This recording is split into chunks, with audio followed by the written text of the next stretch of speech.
The Arizona sun beat down on Fort Carson with merciless intensity, baking the parade ground into a cracked expanse of hardened clay. Dust devils swirled across the empty space where once formations of soldiers had stood at attention. The base was quiet today, most personnel on leave or deployed overseas. Only essential staff remained and the occasional visitor. Frank Blackwood stood at the edge of the parade ground, squinting against the glare. At 62, his tall frame remained imposing despite the passage of years. Silver hair cropped in the same high and tight style he'd worn for 40 years. Deep lines etched into his weathered face told stories of deserts and battles long past. He wore civilian clothes now, a simple button-down shirt and slacks, but carried himself with the unmistakable bearing of a career soldier. The last time he'd stood on this ground had been 7 years ago at his retirement ceremony. Colonel Frank Thunder Blackwood, recipient of the Silver Star, 3 Bronze Stars, and numerous commendations, ending a distinguished career that had spanned from the Cold War through the Gulf War and beyond. He'd thought he was done with the Army. Apparently, the Army wasn't done with him. The message had come 3 days ago, a phone call from a number he didn't recognize, a voice he hadn't heard in years. Major General Eleanor Reeves, now the Deputy Chief of Staff for Operations at the Pentagon. They needed him back, she'd said. No details over an unsecured line, just instructions to report to Fort Carson. No explanation why they were summoning a retired tank commander back to active duty. A young lieutenant approached, saluting crisply. "Colonel Blackwood, I'm Lieutenant Wallace. General Reeves is expecting you, sir, if you'll follow me." Blackwood returned the salute automatically, muscle memory from decades in uniform. "Lead the way, Lieutenant." They walked in silence past administrative buildings and barracks. The base had changed since his day, new construction replacing familiar landmarks. They headed toward a complex of buildings on the eastern edge of the base that hadn't existed during his last posting. Modern structures of glass and steel, surrounded by security fencing and guard posts. "What is this place, Lieutenant?" Blackwood asked, noting the absence of unit designations or identifying markers. "The Advanced Combat Systems Development Center, sir. Established 4 years ago. That's all I'm authorized to tell you." They passed through 3 security checkpoints, each more stringent than the last. Blackwood's identity was verified by retinal scan and fingerprint recognition. Finally, they reached a conference room deep within the complex. The lieutenant opened the door and stepped aside. "General Reeves will be with you shortly, sir." Blackwood entered the room, the door closing quietly behind him. The conference room was spacious, dominated by a large table of polished wood. One wall was glass, looking out onto some kind of test facility. Massive hangar doors were visible in the distance. The opposite wall displayed a collection of framed photographs showing various armored vehicles, including several variants of the M1 Abrams tank. Blackwood's eyes were drawn to one particular image, a battle-damaged Abrams from Operation Desert Storm, its hull scarred but intact. Crew members posed proudly beside it. "That was yours, wasn't it?" a woman's voice said from behind him. Blackwood turned to see Major General Eleanor Iron Lady Reeves entering the room. At 58, she remained an imposing figure. Her salt and pepper hair was pulled back in a severe bun, her uniform immaculate. 2 stars gleamed on each shoulder. She'd been a lieutenant when they'd first served together, the first female tank gunner he'd ever commanded. Now she outranked him by 2 grades. "Echo 6-4, Blackwood confirmed, gesturing to the photograph. "Took a direct hit from a T-72 at Medina Ridge. Crew walked away without a scratch." Reeves smiled, extending her hand. "Good to see you, Frank." "You too, Eleanor," he replied, shaking her hand firmly. "Though I'm curious why the Deputy Chief of Staff for Operations is conducting meetings at a development center instead of the Pentagon." "Because what we're doing here doesn't officially exist yet," she said, moving to the conference table. She pressed a button on a small control panel, and the glass wall immediately frosted over, obscuring the view of the test facility. "Have a seat, Frank. What I'm about to tell you is classified at the highest level." Blackwood took a chair opposite her, curiosity piqued. He'd been involved in classified operations before, but the level of security here surpassed even those experiences.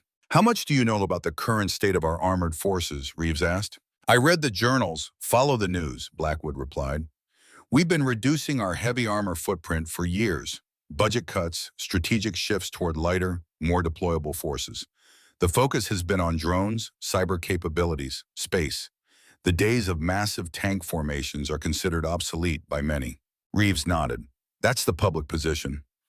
And it's not entirely wrong. The nature of warfare is changing, but some of us believe we've gone too far in one direction. Recent conflicts have shown that heavy armor still has a critical role to play, especially when facing peer competitors. She touched the control panel again, and a holographic display appeared above the table, showing a map of the Pacific region. Various markers indicated military bases, naval deployments, and air defense systems. 2 months ago, our intelligence assets detected unusual activity at several Chinese military installations, Reeves continued. Satellite imagery revealed what appears to be a new generation of armored vehicles being tested. We've codenamed their main battle tank Dragon and their infantry fighting vehicle Serpent. Initial assessments suggest capabilities that equal or exceed anything currently in our inventory. The holographic display shifted, showing grainy satellite images of what were clearly armored vehicles on a test range. The main battle tank featured a distinctive low-profile turret and what appeared to be composite armor panels of unusual configuration. The wheeled infantry fighting vehicle beside it sported an unmanned turret and a hull design optimized for protection against mines and IEDs. They're positioning for a potential conflict over Taiwan within the next 18 to 24 months, Reeves said. And while our naval and air assets remain superior, our ground forces have fallen behind. If we're forced to deploy troops to defend Taiwan or other allies in the region, we'll be outmatched in a critical domain. And this concerns me how? Blackwood asked, though he was beginning to understand why they'd called him back. Reeves switched the display again. This time it showed technical schematics for two vehicles. One was clearly an evolution of the M1 Abrams, but with significant modifications to the turret, hull, and weapon systems. The other was an 8-wheeled armored vehicle with a profile reminiscent of the Stryker, but considerably more robust. Project Thunder Division, Reeves has said, a classified initiative to develop the next generation of American armored vehicles. The Titan MBT, she indicated the tank, and the Ranger IFV, both designed to operate in network formations with integrated drone support. We've been developing them for 3 years, but we're hitting obstacles, technical issues, budget constraints, and most critically, a lack of experienced combat leadership in the development team. You have plenty of tank commanders still on active duty, Blackwood pointed out. We need someone who understands both the technical aspects of armored warfare and the strategic implications, Reeves replied. Someone who's commanded tanks in high-intensity combat against near-peer adversaries. Someone who can translate battlefield experience into design requirements. Someone like you, Frank. Blackwood leaned back in his chair, studying the schematics with a professional eye.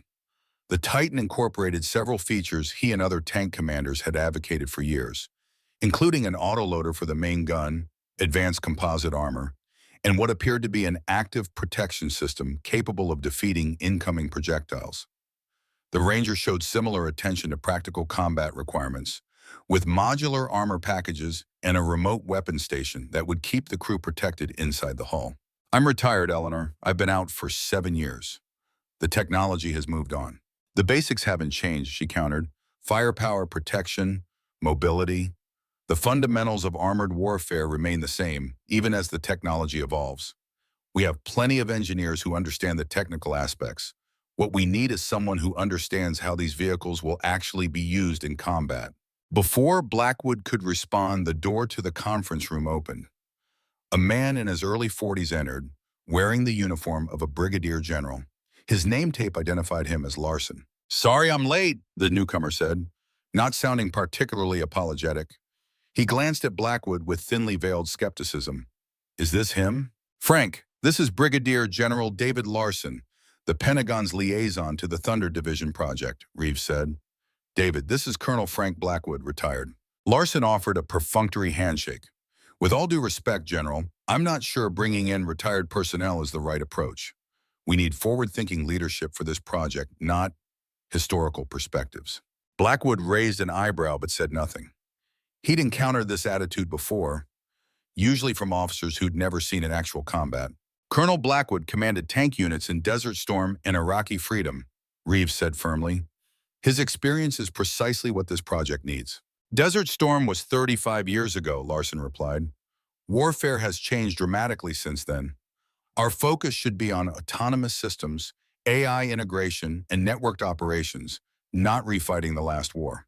And yet, every conflict since World War II has demonstrated that there's no substitute for armored vehicles in ground combat, Blackwood said mildly. Technology changes, the need to hold ground doesn't. Larson frowned but didn't respond directly. Instead, he turned to Reeves. The congressional delegation will be here tomorrow. Senator Grant has made it clear that his support for continued funding depends on seeing concrete progress. Which is exactly why we need Colonel Blackwood, Reeves replied, to help us demonstrate that progress. Blackwood held up a hand. I haven't agreed to anything yet. I need to understand exactly what you're asking of me. Reeves nodded. We're offering you a temporary reactivation at your former rank. Initial term of 6 months with the possibility of extension. You'd serve as the senior tactical advisor to the Thunder Division project, helping to refine the design and operational concepts for both vehicles. And if I decline, a shadow crossed Reeves' face. Then we face an uphill battle convincing Congress to continue funding. Senator Grant and his allies have been pushing to redirect resources toward drone swarms and cyber capabilities. Without a compelling demonstration that these vehicles offer capabilities worth the investment, the project will likely be terminated. Blackwood stood up and walked back to the photograph on the wall, studying the battle-damaged Abrams. He remembered that day clearly. The thunder of guns, the radio chatter, the sensation of commanding a 70-ton machine through the biggest tank battle since World War II. He'd been 40 years younger then, filled with confidence and purpose. I need to see them, he said finally, turning back to face Reeves and Larson. The actual vehicles, not just schematics, then I'll give you my answer. Reeves smiled. I thought you might say that. Follow me. She led them out of the conference room and down a long corridor. At the end, a massive set of security doors required another round of biometric verification before sliding open to reveal a cavernous hangar space. Inside, bathed in harsh fluorescent light, sat 2 vehicles. The Titan MBT was immediately recognizable as a descendant of the Abrams, though with significant differences. Its turret was lower and more angular, featuring composite armor panels arranged in a complex geometry designed to deflect incoming rounds. The 130mm main gun was longer than the 120mm Blackwood was familiar with, promising greater range and penetrating power. Most striking were the active protection system units mounted at strategic points around the turret and hull, designed to intercept incoming projectiles before they could strike the tank. Beside it, the Ranger IFV presented an equally impressive sight. Mounted on 8 massive wheels, its hull featured a distinctive V-shape to deflect mine blasts away from the crew compartment. The unmanned turret mounted a 40mm autocannon and what appeared to be a missile launcher. Unlike the Striker, which had always seemed somewhat lightly armored to Blackwood, the Ranger was clearly built to survive in high-intensity combat alongside main battle tanks. Both vehicles gleamed under the lights, fresh from the assembly line, their olive-drab paint unmarked by the dust and grime of field operations. Around them, technicians and engineers worked at various stations, monitoring systems and making adjustments. We have 2 functional prototypes of each vehicle, Reeves explained as they approached. The program is officially designated Next Generation Combat Vehicle, but the development team calls them Titan and Ranger. Thunder Division is the operational concept, combining both platforms with unmanned aerial systems for reconnaissance and targeting. Blackwood walked slowly around the Titan, his experienced eye noting details that would escape most observers.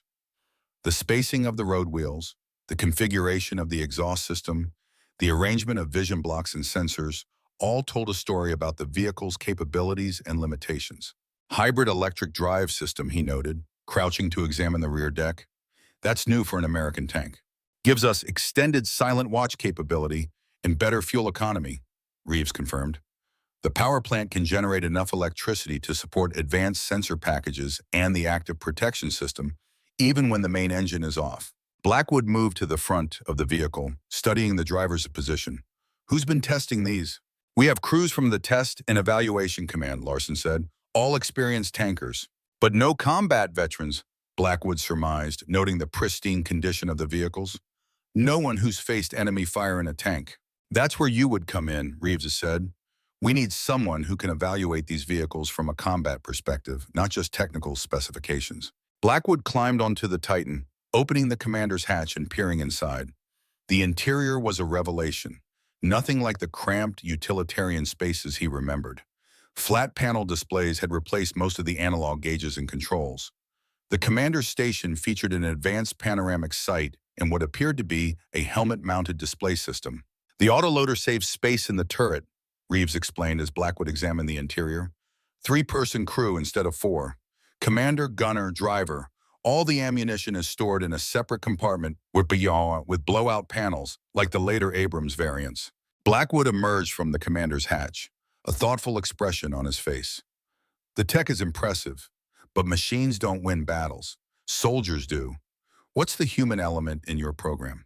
Before Reeves could answer, a commotion at the far end of the hangar drew their attention. A group of people had entered through a side door, led by a man in his mid-40s wearing civilian clothes. The newcomer was engaged in what appeared to be a heated discussion with one of the engineers. "Who's that?" Blackwood asked, noting the sudden tension in Reeves' posture. "Marcus Reynolds," she replied quietly. "Our chief engineer. Brilliant designer, but somewhat difficult to work with." As if sensing their attention, Reynolds looked up and noticed the group gathered around the Titan. He said something to the engineer before walking briskly in their direction. As he drew closer, Blackwood felt a jolt of recognition. The face was older, the build heavier, but there was no mistaking those intense eyes and the determined set of his jaw. "Reynolds," Blackwood murmured. "Specialist Marcus Reynolds?"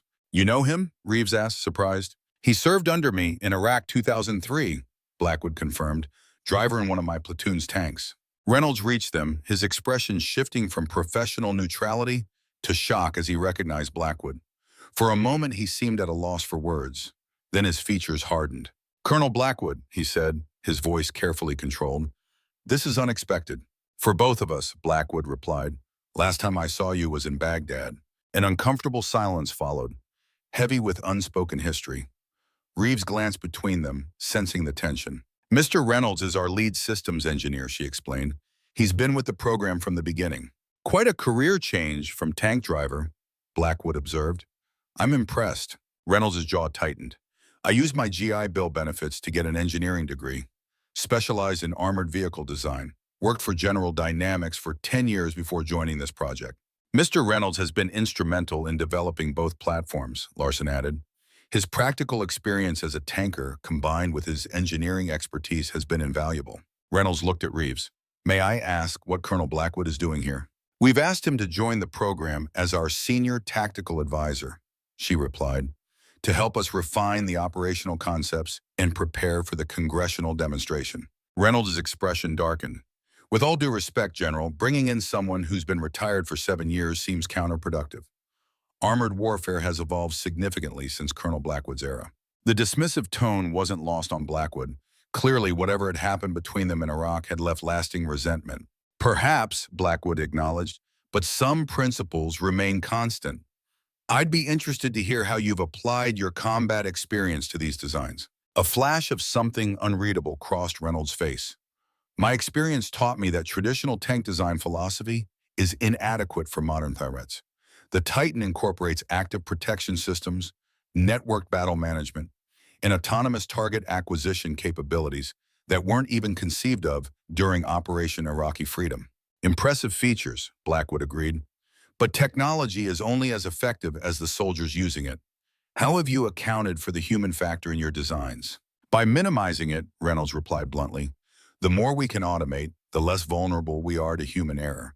The active protection system reacts faster than any human gunner. The battle management system processes information more efficiently than any commander." "And when the systems fail," Blackwood challenged, "when the enemy deploys countermeasures, or when the battlefield becomes too chaotic for algorithms to process, what then?" Reynolds met his gaze squarely. "Then we have backup systems and manual overrides. But our focus is on preventing those scenarios, not accommodating them." The philosophical divide was clear, and it went deeper than mere technical disagreements. Reynolds viewed human operators as a potential liability, a weak link in an otherwise advanced system. Blackwood saw them as the essential element that made the technology effective in the unpredictable chaos of combat. Before the discussion could escalate further, an aide approached Reeves and whispered something in her ear. She nodded and turned to the group. Gentlemen, I've just been informed that Senator Grant has arrived early for his inspection. He's currently in the administrative wing, receiving a preliminary briefing. We'll need to prepare for his visit to the hangar. Larson immediately straightened his uniform. I'll go greet him, General. We should make sure the presentation materials are ready. Mr. Reynolds, please ensure that both vehicles are prepared for a full demonstration, Reeves instructed. Senator Grant will want to see them in operation. Reynolds nodded stiffly, casting one last unreadable glance at Blackwood before turning to carry out his orders. As he walked away, Reeves turned to Blackwood.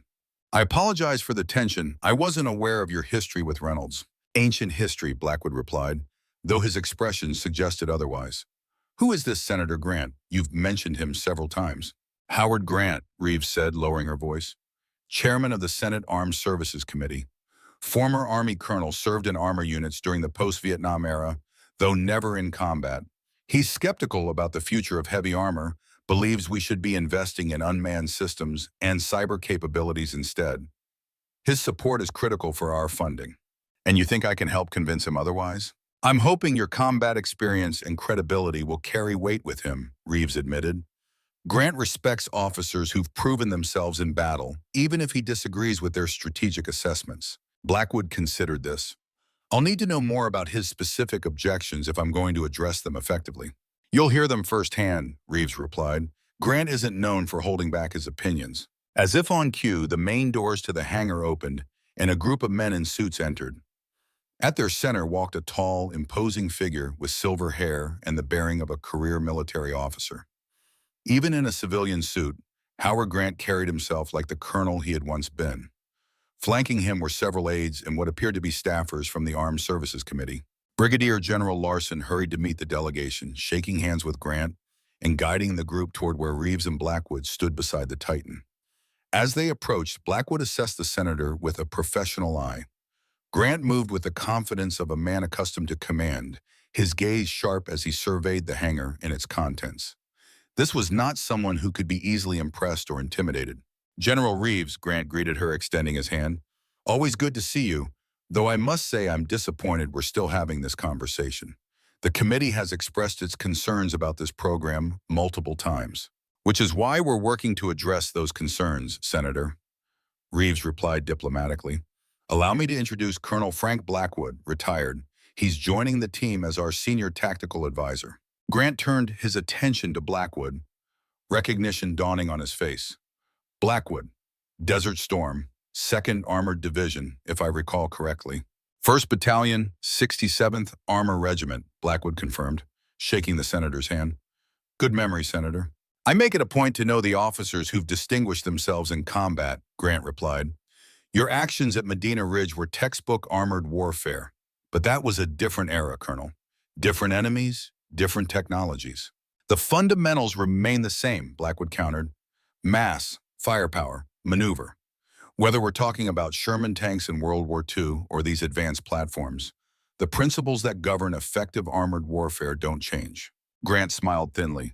A common perspective among career tankers. But today's battlefields are dominated by precision weapons, unmanned systems, and information warfare.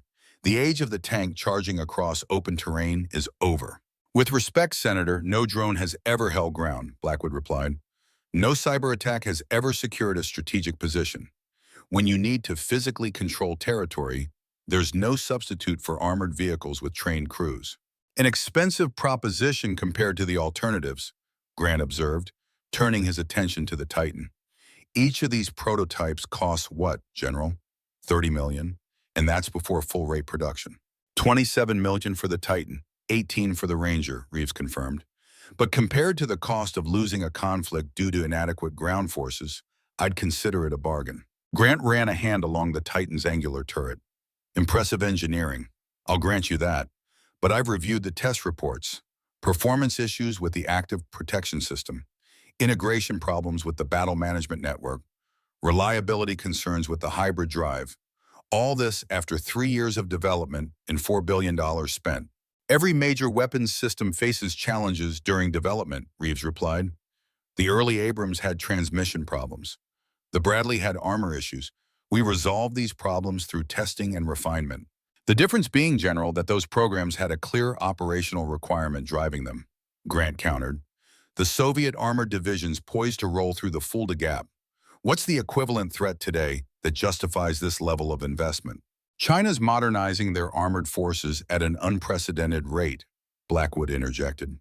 Their Type 99A tank is roughly equivalent to our later model Abrams, and intelligence suggests they're developing next-generation systems to surpass it. If we don't maintain our technological edge, we risk being outmatched in a potential conflict over Taiwan or elsewhere in the Pacific. Grant turned his attention back to Blackwood, his expression skeptical. So we should invest billions in heavy armor that would take weeks to deploy to the region, when the conflict would likely be decided in the first 72 hours. Carrier strike groups, air assets, and forward-deployed light infantry would bear the brunt of any such conflict, not main battle tanks. Initial phases, yes, Blackwood acknowledged, but if the conflict extends beyond those first 72 hours, having superior armored forces could prove decisive. History has repeatedly shown that air power alone cannot hold territory. A fair point, Grant conceded, but it doesn't address the cost-benefit analysis. For the price of one Thunder division, we could field multiple brigades of unmanned systems that don't risk American lives. The debate was interrupted by the arrival of Marcus Reynolds, who had been overseeing preparations for the demonstration. He approached the group, tablet in hand. "Senator Grant," he greeted, extending his hand. "Marcus Reynolds, chief engineer. The vehicles are prepared for demonstration if you'd like to see them in action." Grant shook Reynolds' hand. "Mr. Reynolds, your reputation precedes you. I understand you're the driving force behind many of the innovations in these vehicles." "I've contributed to the design process," Reynolds replied modestly, "but it's been a team effort." "A team that now includes Colonel Blackwood, I understand," Grant observed, glancing between the two men. An interesting combination of perspectives. Reynolds' expression remained neutral, but Blackwood detected a slight tension in his posture. "Colonel Blackwood brings valuable historical experience to the project. We welcome his input." The carefully chosen words weren't lost on Blackwood. Historical experience, not current expertise. A subtle but clear indication of Reynolds' view on the matter. "Well, let's see what these machines can do," Grant said, seemingly oblivious to the undercurrent. "I understand you've prepared a demonstration." "Yes, Senator," Reeves confirmed. "We've arranged for you to observe both vehicles on our test range. We'll demonstrate mobility, firepower, and protection capabilities." "Lead the way," Grant replied, gesturing toward the far end of the hangar, where large doors opened onto what appeared to be a test range. As the group moved in that direction, Reynolds fell into step beside Blackwood, keeping his voice low. "Just so we're clear, Colonel, I don't need a babysitter for my program. General Reeves may have brought you in, but this is my design team." "I'm not here to take over your program, Reynolds," Blackwood replied quietly. "I'm here to help ensure these vehicles are effective in combat. That's a perspective you can't get from test data and simulations." Reynolds' jaw tightened. "You don't think I understand combat effectiveness?" "I was there too, Colonel. I saw the same war you did, just from a different vantage point." There was bitterness in his tone that went beyond professional disagreement. Before Blackwood could respond, they reached the test range viewing area, a sheltered platform overlooking a sprawling complex of terrain features designed to challenge armored vehicles. Rolling hills, water obstacles, urban environments constructed from concrete barriers and mock buildings, and various firing positions dotted the landscape. Two crews had already mounted the Titan and Ranger, running through pre-operation checks. The vehicle's engines rumbled to life, a deep mechanical growl that Blackwood found oddly reassuring amidst all the advanced technology. Some things hadn't changed that much after all. "The demonstration will begin with a mobility course," Reynolds explained to the assembled group. "Both vehicles will navigate terrain obstacles, demonstrating their suspension systems and maneuverability. Then we'll move to the firing range for a live fire demonstration of main weapon systems." Grant nodded, his attention focused on the vehicles. "And the crews? Are these experienced operators?" "Test and evaluation personnel," Reeves confirmed, "all with prior experience in Abrams or Stryker vehicles." The demonstration began with the Titan moving through a series of obstacles, its sophisticated suspension system handling rough terrain with surprising agility for a vehicle of its mass. The Ranger followed, showcasing its superior mobility over broken ground and through water obstacles. Both vehicles performed impressively, though Blackwood noted that the test conditions were ideal, nothing like the chaos and unpredictability of actual combat. The live fire demonstration was equally impressive. The Titan's main gun delivering devastating accuracy against static targets at extreme range. The Ranger's 40mm autocannon shredding lighter targets with precision bursts. The integrated battle management system allowed both vehicles to share targeting data, coordinating their fires for maximum effect. Throughout the demonstration, Reynolds provided technical commentary, explaining the advanced features and capabilities of both platforms. He was clearly in his element, discussing muzzle velocities, armor penetration values, and sensor fusion techniques with passionate expertise. Despite their earlier tension, Blackwood found himself impressed by Reynolds' knowledge and evident commitment to the program. As the demonstration concluded, the vehicles returned to their starting positions, engines still rumbling as they awaited further instructions. Grant had observed the proceedings with careful attention, occasionally making notes or whispering comments to his aides. Impressive capabilities, he acknowledged as the group returned to the shelter of the viewing platform. But I've seen similar demonstrations from defense contractors for 20 years. Controlled conditions, ideal scenarios. What happens when these systems face the chaos of actual combat? When enemy electronic warfare disrupts your network? When active protection systems are overwhelmed by saturation attacks? That's precisely why we need experienced combat leaders like Colonel Blackwood involved in the development process, Reeves replied, to help us anticipate those scenarios and build resilience into our systems. Grant turned to Blackwood. What's your assessment, Colonel, based on what you've seen today? Blackwood considered his response carefully. The technology is impressive, but there are questions that can't be answered on a test range. How will these systems perform after days of continuous operations without maintenance? How will the crews function when they're exhausted and under fire? What happens when the enemy adapts to our capabilities, as they inevitably will? Exactly the concerns I've been raising, Grant said, seeming pleased to find validation, which is why I question whether this level of investment is justified. I didn't say the program wasn't worthwhile, Senator, Blackwood clarified. Only that there are questions we need to address, questions that require experience as well as technical expertise. Reynolds stepped forward. With respect, Colonel, we've accounted for those scenarios in our design process. The Titan and Ranger are built with redundant systems, manual backups, and degraded mode capabilities specifically to address combat realities. On paper, Blackwood countered, but paper doesn't bleed, Mr. Reynolds. Until these vehicles face realistic combat conditions, with crews pushed to their limits in systems deliberately stressed to failure, we won't know their true capabilities. Are you suggesting we aren't being thorough in our testing? Reynolds demanded, his professional demeanor slipping. I'm suggesting that there's a difference between technical testing and combat readiness, Blackwood replied evenly. One evaluates if a system performs to specification. The other determines if it can be relied upon when lives depend on it. The tension between them was palpable. Grant observed the exchange with interest, his gaze shifting between the two men. An interesting disagreement, he remarked, perhaps indicative of a deeper issue with the program. Reeves intervened smoothly. It's precisely these kinds of professional disagreements that strengthen our development process, Senator. Different perspectives ensuring we consider all angles. Perhaps, Grant allowed, but they also suggest a lack of unified vision. And unified vision is what I need to see before recommending continued funding. He checked his watch. I have another engagement this afternoon. General Reeves, I'd like a detailed brief on the program's current status, budget projections, and timeline before I leave. And I want unvarnished assessments, not the usual Pentagon optimism.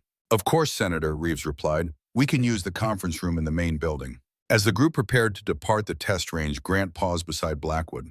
I'd be interested in your thoughts once you've had more time with the program, Colonel, particularly on whether these vehicles truly represent the future of armored warfare or merely expensive iterations of concepts that are fundamentally obsolete.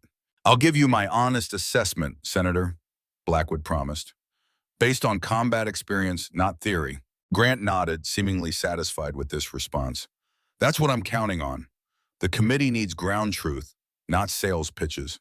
As Grant and his entourage departed with Reeves and Larson, Blackwood remained at the viewing platform, watching as maintenance crews approached the two vehicles. Reynolds stood nearby, his expression unreadable. We need this program, Colonel, Reynolds said finally, breaking the silence between them. Whether you believe in my approach or not, We can't afford to fall behind China in armored vehicle development. I agree with that much, Blackwood replied. But technology alone won't win the next war, any more than it won the last one. The human element matters, Reynolds. It always will. The human element got people killed in Iraq, Reynolds said sharply. Mistakes, bad decisions, hesitations. If we can minimize those through automation and AI assistance, we should. There it was, the core of their disagreement, laid bare. And beneath it, Blackwood sensed, lay something personal. Something unresolved from their shared past in Iraq. What happened to you after Baghdad? Blackwood asked. You transferred out of my unit. I never knew why. Reynolds stiffened. I requested reassignment to a maintenance battalion. Figured I could do more good fixing tanks than driving them. That's not the whole story, Blackwood observed. There's something else. Something to do with why you seem to have a problem with me being here. Reynolds met his gaze directly, a challenge in his eyes. Al-Rashid District, April 9th, 2003. Ring any bells? The date registered immediately in Blackwood's memory. A chaotic day during the fall of Baghdad. His unit had been engaged in urban combat, clearing neighborhoods of Republican Guard holdouts. There had been an incident. Sergeant Miller's tank, Blackwood recalled slowly. You were his driver. That's right, Reynolds confirmed, his voice tight with old anger. We took fire from a building. You ordered us to hold position while the infantry cleared it. Miller wanted to advance, provide closer support. You overruled him. The street was too narrow, Blackwood replied. The risk of ambush was too high. And while we sat there, following orders, a RPG team flanked us, Reynolds continued. Hit us from an alley we couldn't cover. Killed our gunner, Specialist Torres. Remember him? Blackwood remembered all too well. A young soldier from New Mexico, barely 20 years old. The RPG had penetrated the side armor where it was thinnest, a lucky shot that had proved fatal. I remember, Blackwood said quietly. It was a tragedy, but combat involves hard decisions, Reynolds. We can't predict every outcome. No, but we can design systems that see in all directions at once, Reynolds countered. That react faster than human reflexes. That protect our people better than human judgment. That's what I've spent my career working toward. That's what the Titan and Ranger represent. The revelation cast their earlier disagreement in a new light. For Reynolds, this wasn't just a technical dispute or a matter of professional opinion. It was personal, rooted in trauma and loss. I'm sorry about Torres, Blackwood said. He was a good soldier, but automating warfare isn't the answer, Reynolds. It just creates different vulnerabilities. We'll have to agree to disagree on that, Reynolds replied. But understand this, Colonel. I believe in this program. I've put everything into it. If you're here to help, fine. If not, stay out of my way. Without waiting for a response, Reynolds turned and walked toward the hangar, leaving Blackwood alone on the viewing platform. The two prototype vehicles sat silently now, their engines off, gleaming in the afternoon sun. Impressive machines representing the cutting edge of American military technology. But as Blackwood studied them, he couldn't help wondering if they truly addressed the fundamental challenges of modern warfare, or merely created an illusion of invulnerability through technology. His thoughts were interrupted by the return of General Reeves, who approached from the direction of the main building. Grant's gone, she informed him, back to Washington to prepare for committee hearings next week. We have 30 days to convince him that this program deserves continued funding. And if we fail? Reeves's expression was grave. Then Thunder Division dies. The prototypes go to museums, the technology gets mothballed, and the next time we face Chinese armor, we'll do it with outdated equipment. Blackwood nodded, understanding the stakes. I'll need full access, technical specifications, test reports, crew feedback, everything. You'll have it, Reeves promised. Does that mean you're accepting the position? Blackwood looked once more at the Titan and Ranger, considering the challenges ahead. The technical obstacles, the political hurdles, and perhaps most difficult, the personal conflict with Reynolds. None of it would be easy, but then nothing worthwhile ever was. I'm in, he confirmed, for the duration, whatever it takes to make this program succeed.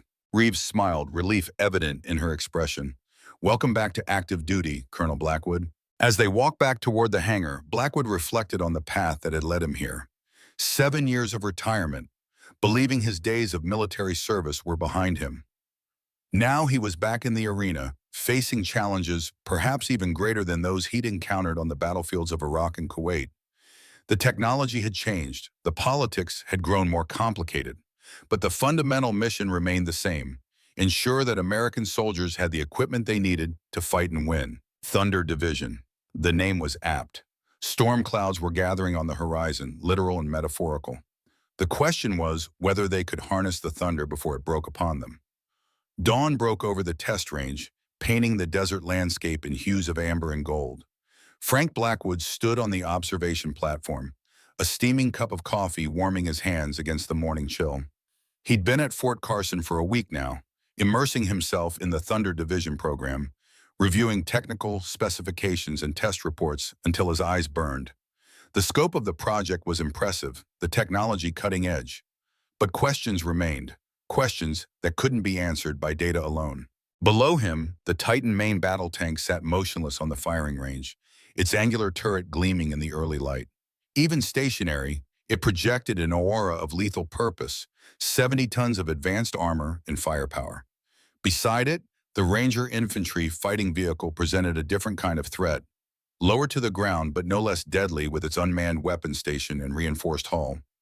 Together they represented the future of American armored warfare, a vision of integrated combat power designed to dominate the battlefield of tomorrow, if they worked as advertised. Blackwood had spent enough time around military development programs to know the gap between promised performance and battlefield reality. His task was to bridge that gap, to ensure these vehicles weren't just impressive on paper, but effective in combat, a task made more challenging by the program's chief engineer. Marcus Reynolds had made his feelings clear in the days following their confrontation. He tolerated Blackwood's presence at technical briefings and test demonstrations, but barely. His responses to Blackwood's questions were terse, often dismissive. The rest of the engineering team had picked up on the tension, creating an atmosphere that hindered the open communication essential to progress. The sound of footsteps on the metal stairs drew Blackwood's attention. General Reeves climbed to join him on the platform, her own coffee in hand. "You're up early," she observed, coming to stand beside him. "Old habits," he replied. "Never could sleep past sunrise, even after retirement." They stood in companionable silence, watching as the first technicians of the day arrived at the vehicles, beginning their pre-test preparations. "I've reviewed the reports," Blackwood said finally. "Impressive work, but there are gaps." "What kind of gaps?" Reeves asked. "Real-world testing. Everything I've seen is controlled environment, optimal conditions. That's not how combat works." Reeves nodded. "We've been limited by security concerns and budget constraints. The program isn't officially acknowledged. We can't exactly take these vehicles out for field exercises with regular units." "We need to find a way," Blackwood insisted, "particularly for the network systems. Reynolds is placing too much faith in the integrated battle management. One well-placed EMP or a sophisticated cyber attack, and his entire concept falls apart." "Reynolds believes redundant systems and hardened electronics will prevent that," Reeves countered. "Reynolds has never experienced systematic electronic warfare," Blackwood replied. "In Desert Storm, the Iraqis attempted primitive jamming of our communications. It was annoying but manageable. Today's threats are orders of magnitude more sophisticated. The Chinese have invested heavily in electronic warfare capabilities. We need to test against that reality." Reeves considered this, her expression thoughtful. "What do you propose?" "A realistic exercise, not here on the test range, but in the field. Rough terrain, simulated combat conditions, active electronic countermeasures. Push these vehicles to their limits, then beyond." "That would require significant resources and authorization from higher than me," Reeves cautioned. "Then get it," Blackwood said simply. "Because without that kind of testing, we're selling Senator Grant a fantasy, not a fighting vehicle." The conversation was interrupted by the arrival of a military police vehicle, its lights flashing as it approached the test area. It came to a stop near the Titan, and a uniformed MP emerged, speaking urgently to the lead technician. The technician pointed toward the observation platform. "Something's wrong," Reeves murmured, setting down her coffee. The MP looked up, spotted them, and jogged toward the stairs. He ascended quickly, saluting as he reached them. "General Reeves, Colonel Blackwood," he acknowledged. "There's been an incident at the prototype facility. Security breach. Mr. Reynolds sent me to find you." Blackwood and Reeves exchanged alarmed glances. "What kind of breach?" Reeves demanded. "I don't have details, ma'am. Just instructions to escort you back immediately." They followed the MP to his vehicle, tension evident in their hurried movements. The drive back to the main facility took less than 5 minutes. but it felt longer. As they approached, Blackwood noted increased security presence, armed guards at checkpoints that had been merely monitored the day before. Reynolds met them at the entrance to the development center, his face tight with controlled anger. "Someone accessed our secure servers last night," he reported without preamble. "Specifically targeted Thunder Division files." "Accessed how?" Reeves asked as they followed him inside. "Sophisticated cyber intrusion. Bypassed multiple security protocols using credentials that appeared legitimate." They entered the facility's security center, a room filled with monitors displaying camera feeds and system status indicators. Several cybersecurity specialists worked at computer stations, faces illuminated by the blue glow of their screens. "What was compromised?" Blackwood asked, immediately thinking of the detailed schematics and performance data he'd reviewed. Reynolds gestured to a large central monitor where a list of accessed files was displayed. Design specifications for the Titan's active protection system, power distribution schematics for the Ranger, test performance data for both vehicles. Nothing classified at the highest levels, but enough to give someone insight into our capabilities and limitations. "Do we know who?" Reeves asked. A civilian in a dark suit approached, FBI credentials visible on his belt. "We're still tracing the intrusion, General. The attack was sophisticated, routed through multiple proxies. Initial indicators suggest it originated overseas, but that could be misdirection." "Chinese?" Blackwood suggested. The FBI agent shrugged slightly. "Possibly. The techniques are consistent with known Chinese cyber units, but these methods are widely used. It could be any number of state or non-state actors." "Or someone inside," Blackwood added, watching Reynolds carefully. "Someone with knowledge of our security protocols." Reynolds stiffened. "If you're implying this was an inside job, Colonel, you should know that I personally vetted everyone on this project." "I'm not implying anything," Blackwood replied evenly, "just considering all possibilities." Reeves intervened before the tension could escalate. "What countermeasures have been implemented?" "We've isolated the affected systems, changed all access protocols, and initiated a comprehensive security audit," Reynolds reported. "The FBI's cyber division is assisting with the investigation." "What about physical security?" Blackwood asked. "If they've accessed our technical data, they may attempt to observe or interfere with testing." "Already addressed," the FBI agent confirmed. "We've doubled the security perimeter and implemented enhanced surveillance. All personnel are being re-verified, including biometric confirmation." Reeves nodded her approval. "Good. I need to inform Pentagon leadership immediately. This could have implications beyond our program." As she stepped away to make secure calls, Blackwood moved closer to the monitors, studying the list of compromised files. Something wasn't adding up. The files targeted seemed oddly specific, focusing on particular subsystems rather than the overall design architecture. "These files," he said, pointing to several items on the list, "they all relate to the vehicle's electronic systems, power distribution, communications interfaces, sensor arrays. Nothing about armor composition or weapons payload." Reynolds joined him reluctantly. "You're right. The intrusion was selective, not comprehensive." "That suggests they were looking for something specific," Blackwood mused. "Vulnerabilities in our electronic warfare defenses, perhaps. Or they already have the other information," Reynolds suggested grimly. The implication hung in the air between them. If true, it meant the breach was far more serious than initially assessed, potentially compromising the entire program. Reeves returned, her expression grave. "The Pentagon is taking this seriously. They're sending additional cybersecurity specialists, and I've been authorized to implement whatever measures necessary to secure the program." She turned to Reynolds. "How does this affect our timeline?" Reynolds hesitated, clearly calculating the impact. "We'll lose at least a week implementing new security protocols and verifying system integrity. That puts us dangerously close to Grant's deadline." "We can't afford that delay," Reeves responded. "The senator made it clear that he needs to see demonstrable progress within 30 days, or he'll recommend terminating the program." "We don't have a choice," Reynolds argued. "Security has to be the priority. If our designs are compromised, the entire program is at risk." Blackwood had been listening intently, his mind working through the implications. "Maybe there's an opportunity here," he suggested. Reeves and Reynolds both turned to look at him.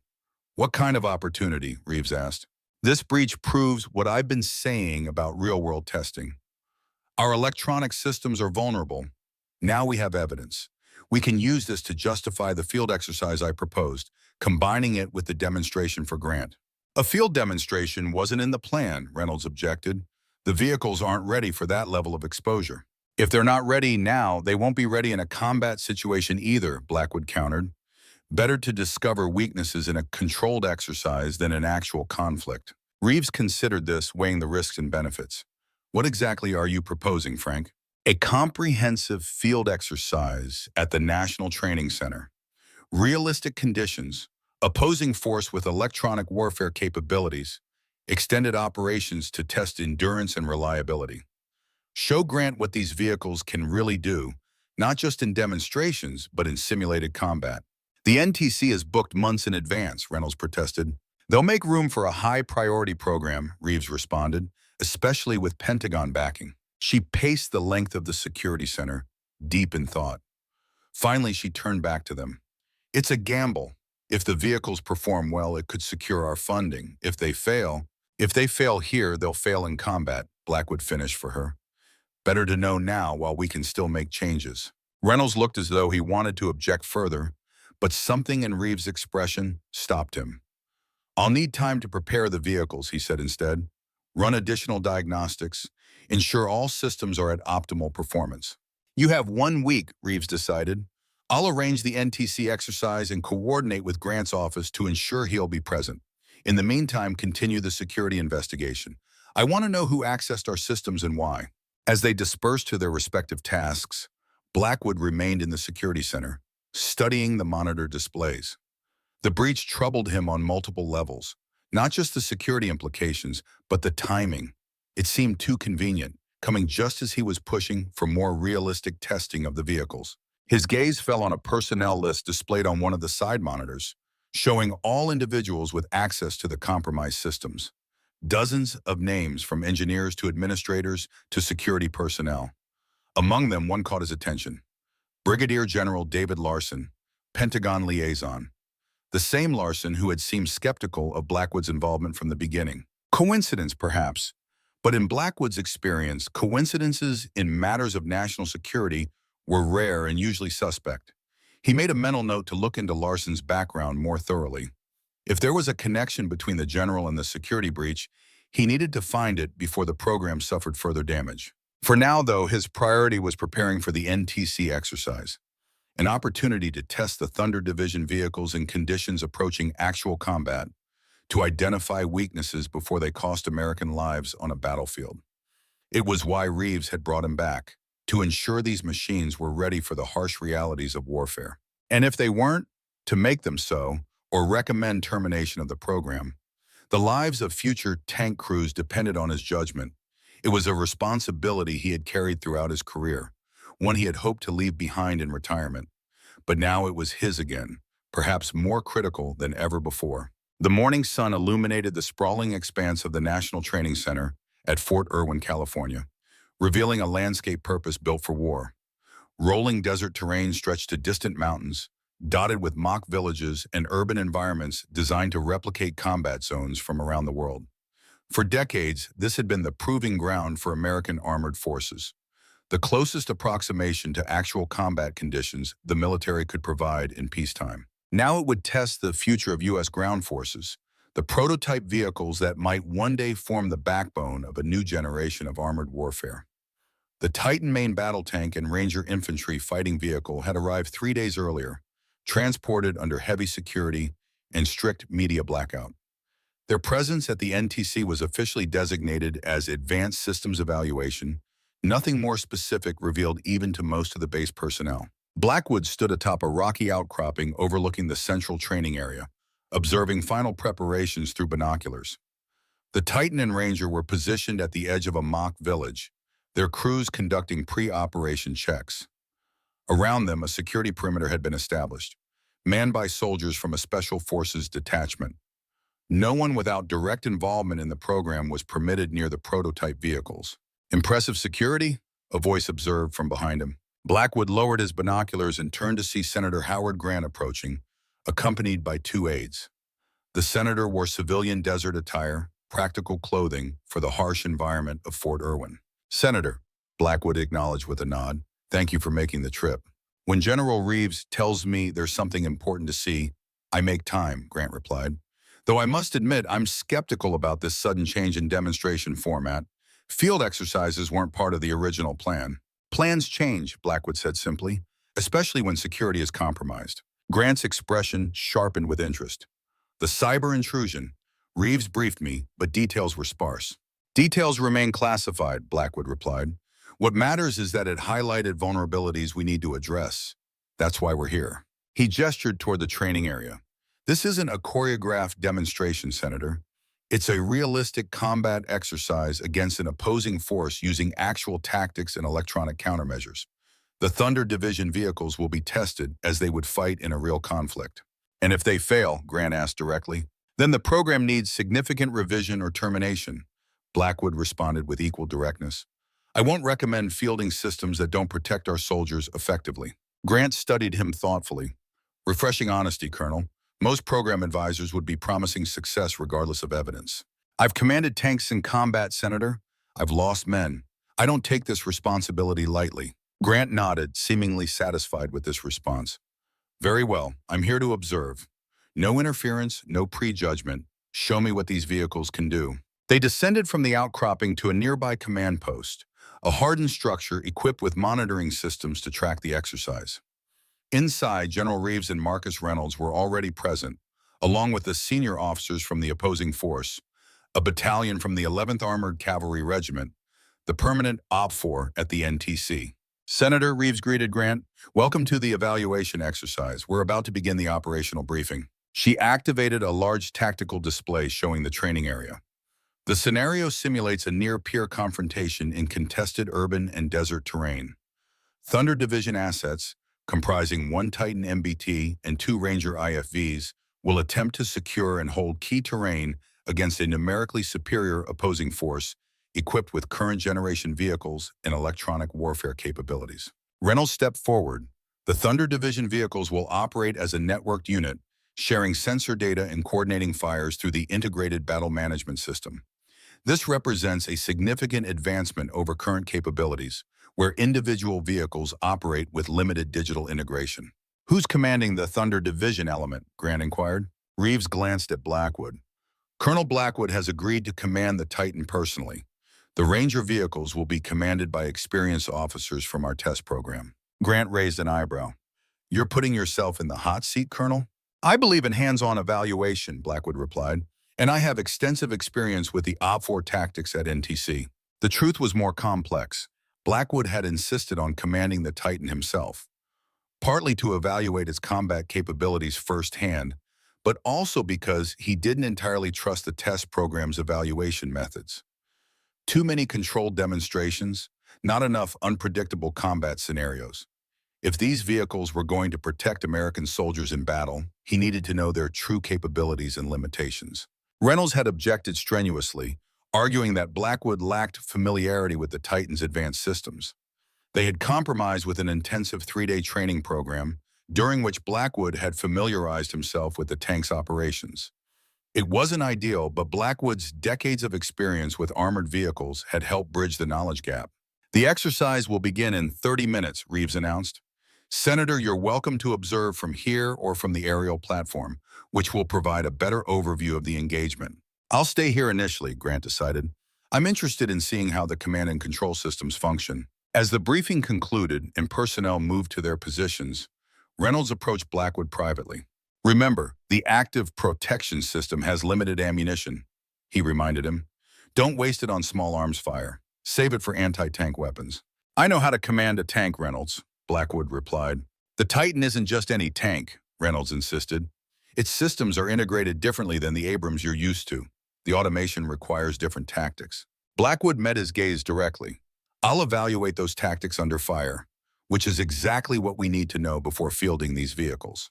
Reynolds looked as though he wanted to say more, but instead merely nodded tightly. Good hunting, Colonel. Blackwood departed the command post, heading toward the staging area where the Titan waited. The massive vehicle hummed with power, its hybrid engine providing electrical systems without the telltale roar of turbine engines that had characterized the Abrams.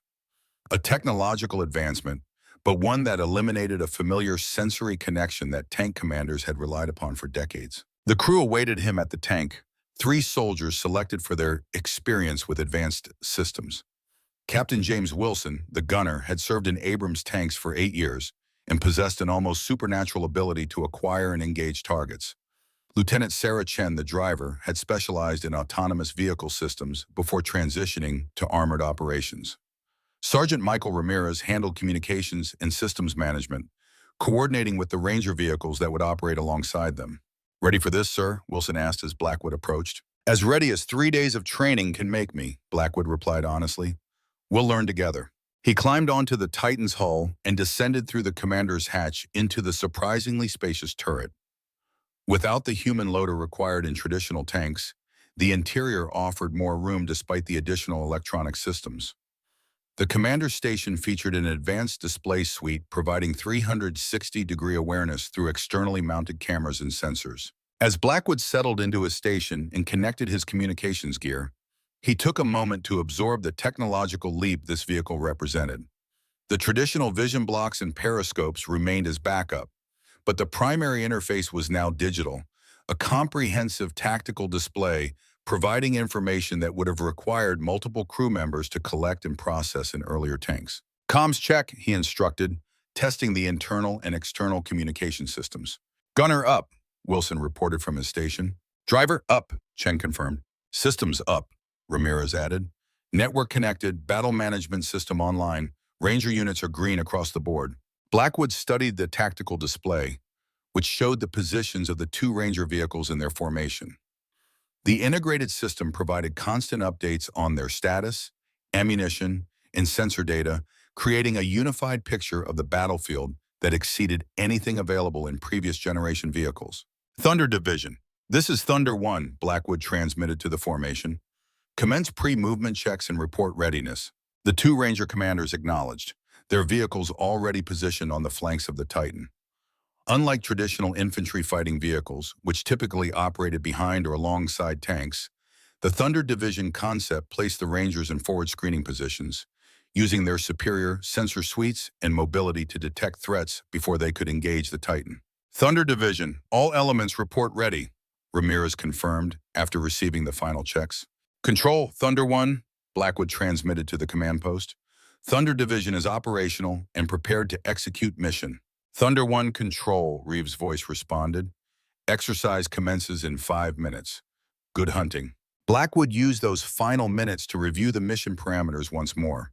Their objective was to secure a critical crossroads in the mock village and hold it against counterattack, simulating the kind of urban combat increasingly common in modern warfare.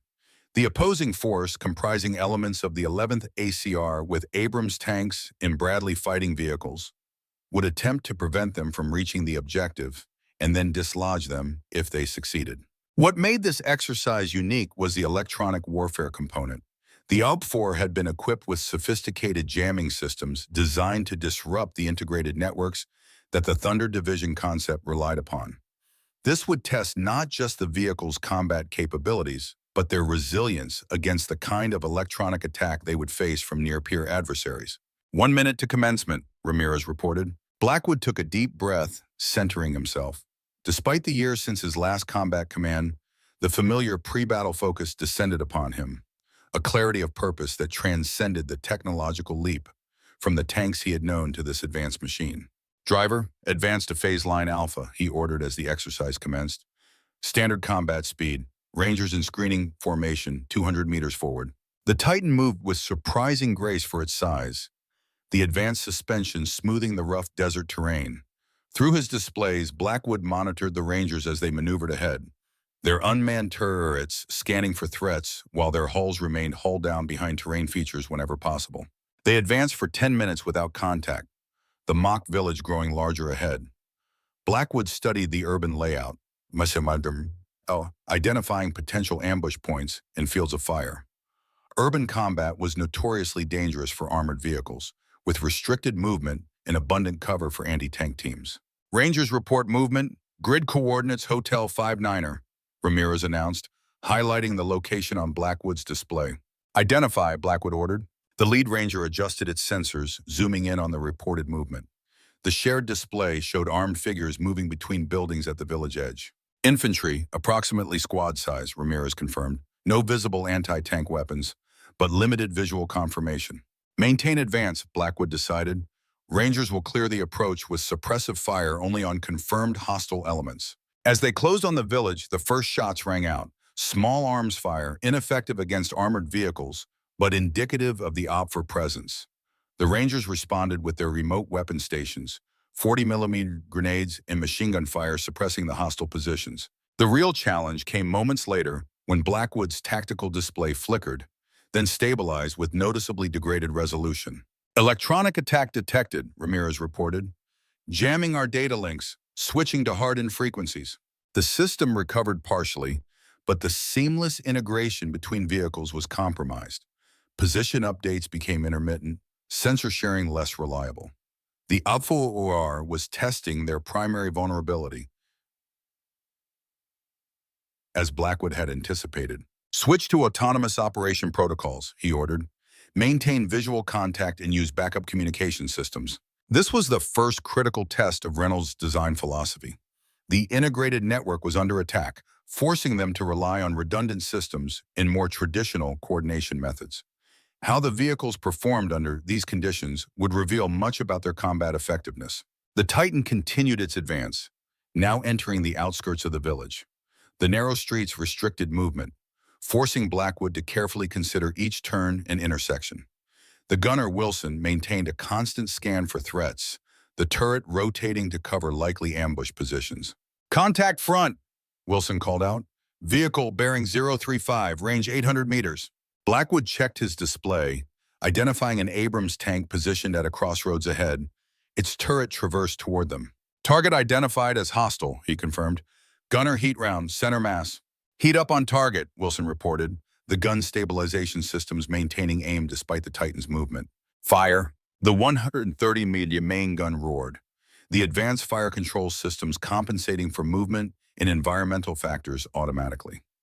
On the display, Blackwood watched as the round impacted the target, registering as a kill in the exercise simulation. "Target destroyed," Wilson confirmed. Before Blackwood could issue new orders, multiple warnings flashed across his display. Incoming missile detected by the Titan's defensive systems.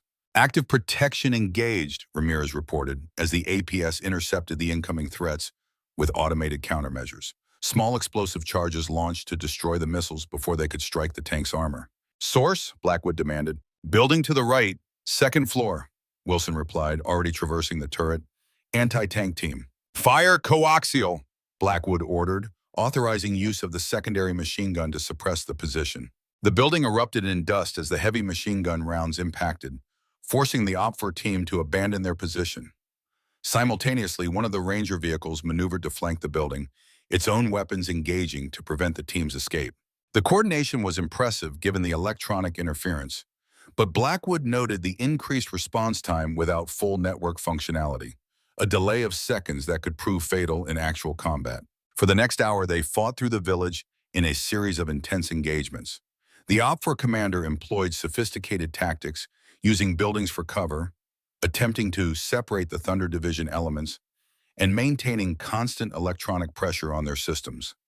Blackwood countered with adjustments to their formation and communication protocols, leveraging the vehicle's individual capabilities while compensating for the degraded network. The Titan's advanced fire control and protection systems proved their worth repeatedly, allowing engagement of multiple targets with unprecedented accuracy and surviving several simulated hits that would have disabled or destroyed conventional vehicles.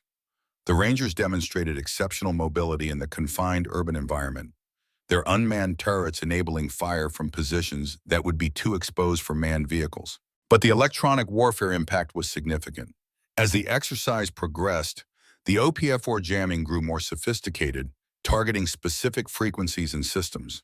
At one point, the battle management system crashed entirely, forcing a restart that left the Titan operating on backup systems for crucial minutes. "Reynolds isn't going to like this data," Ramirez observed during a lull in the fighting, working to restore full system functionality. "That's exactly why we're here," Blackwood replied. "Better to identify these vulnerabilities now than in actual combat." They had nearly reached the objective, the central crossroads, when the most significant challenge emerged. 3 OPFOR vehicles, 2 Bradleys and an Abrams, coordinated an attack from multiple directions simultaneously, while their electronic warfare unit executed what appeared to be a tailored attack on the Titan's sensor systems. "We're being selectively jammed," Ramirez reported with professional alarm. "They're targeting the fire control specifically." Blackwood immediately recognized the implications. This wasn't a standard electronic attack. It demonstrated knowledge of the Titan systems, perhaps derived from the security breach. "Switch to manual fire control," he ordered. "Wilson, use backup sites." The transition was not seamless. The advanced fire control systems had been designed with automation as the primary mode, manual operation as a rarely used backup. Wilson struggled briefly to adjust, his years of experience with traditional systems helping but not fully compensating for the different interface. "Target Abrams, bearing 145, Blackwood directed, identifying the most immediate threat. "Range approximately 600 meters. "Target acquired," Wilson confirmed after precious seconds. "Manual guidance engaged. Fire when ready." The main gun fired, the round striking the offer tank but not in the optimal impact point. A partial kill in exercise terms. Damaging but not destroying the target. "Adjust fire, same target," Blackwood ordered, maintaining focus despite the degraded systems.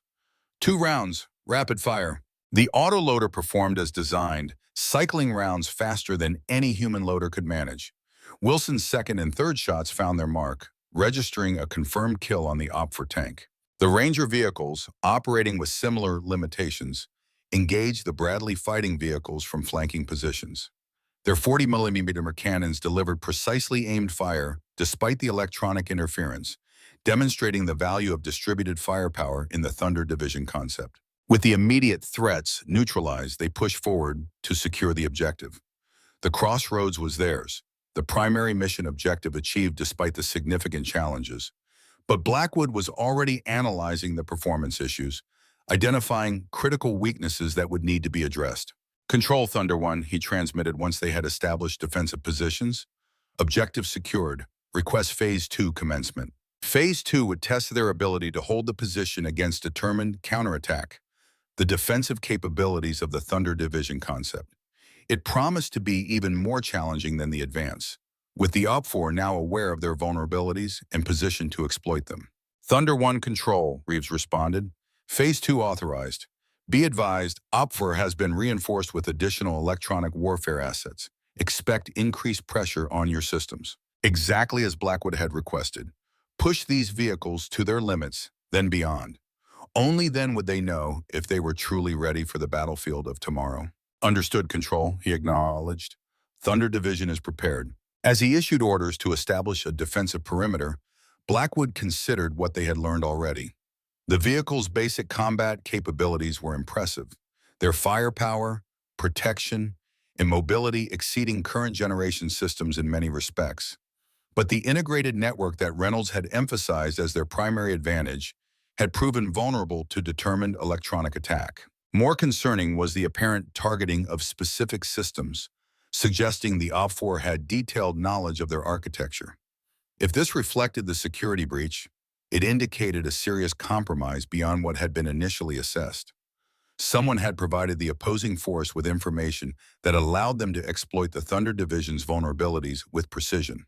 These thoughts were interrupted as the first elements of the OPFOR counterattack appeared, a comprehensive assault that would test every aspect of the Thunder Division concept under the most demanding conditions possible.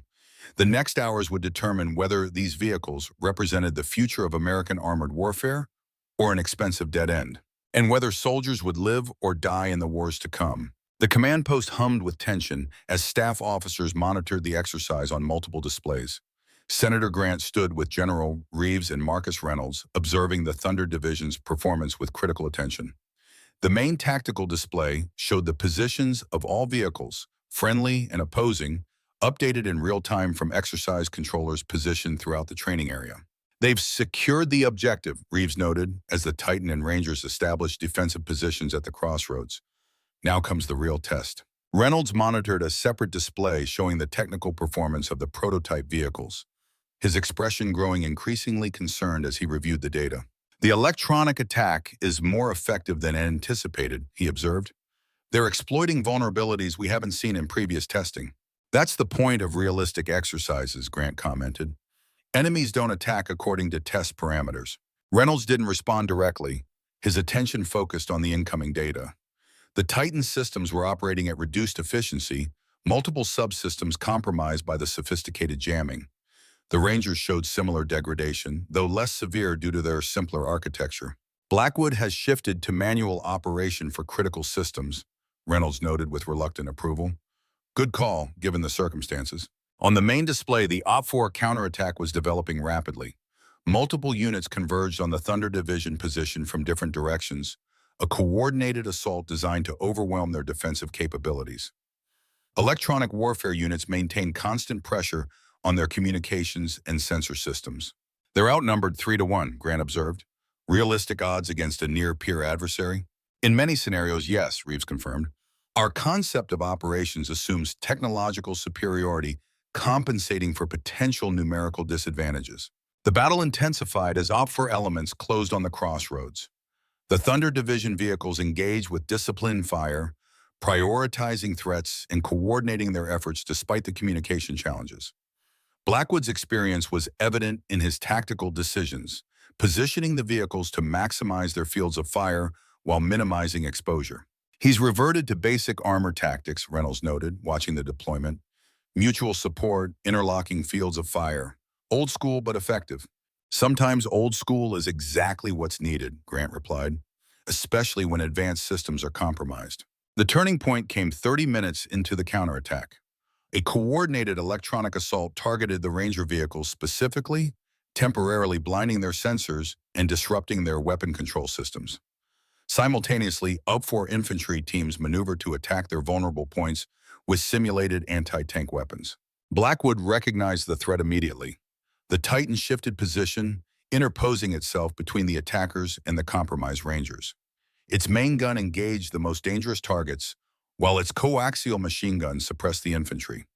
The action exposed the Titan to fire from multiple directions, but its advanced armor and active protection systems absorbed the punishment. He's using the Titan as a shield, Reynolds said, surprise evident in his tone. That wasn't in our tactical doctrine. It's called leadership, Mr. Reynolds, Grant commented. Protecting your people at risk to yourself. The gambit worked. The Rangers recovered their systems and resumed effective fire, eliminating the immediate threats. The Thunder Division maintained control of the objective, adapting to the electronic warfare challenges with a combination of technical solutions and tactical adjustments. As the exercise approached its conclusion, the OP-4 commander committed his reserves in a final assault.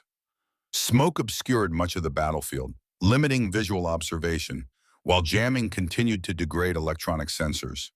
Through this confusion, OP-4 vehicles approached from multiple directions simultaneously. This is the culmination, Reeves explained to Grant. Maximum pressure on all systems and personnel. The Thunder Division responded with coordinated fire, the vehicles maneuvering to maintain mutual support while engaging the most dangerous threats first. Despite the electronic interference, they maintained sufficient communication to function as a cohesive unit. The Titan's main gun claimed multiple OP-4 vehicles, while the Ranger's 40mm cannons effectively suppressed infantry and lighter armored targets. When the exercise controller finally called an end to the engagement, the Thunder Division remained in control of the objective. They had suffered simulated damage to all vehicles and complete loss of some advanced systems, but had maintained combat effectiveness throughout. Initial assessment suggests mission success with acceptable losses, the exercise controller reported. Full evaluation pending detailed analysis of combat data. Reynolds reviewed the technical data with intense focus, his expression a mixture of concern and thoughtfulness. The electronic warfare impact was more severe than our models predicted. Several critical systems failed under pressure they should have withstood. That's valuable information, Reeves pointed out. Better to discover these weaknesses now than in combat. Grant had observed the entire exercise in silence for the past hour, absorbing the details without comment. Now he turned to Reeves. I'd like to speak with Colonel Blackwood before making any assessment.